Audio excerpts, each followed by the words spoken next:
Hey good people, so I wanted to show you the glasses that I use for Hudson. So these are the little sunglasses. They're from Dollar Tree. I usually stock up on them, as you can see, when they first put them out for summer. So I generally would just pop out the lenses.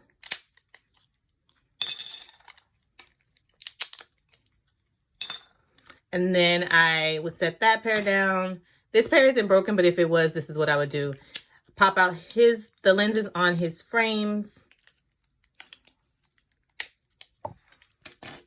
Get the new frame.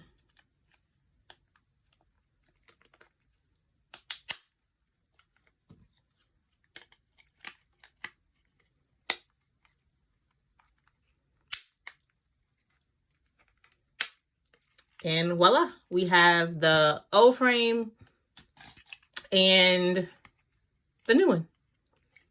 And he's good to go. Dollar Tree frames. Just take them to the prescription, to Walmart's pharmacy. Walmart pharmacy.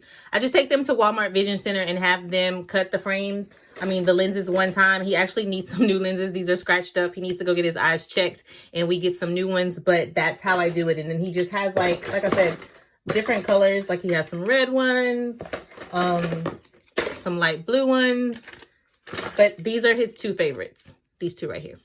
Hope that helps. Okay. Till we meet again, stay beautiful, stay blessed, stay being your only God created self, because you can't do it like nobody else and nobody can do it like you. Okay. Bye, guys.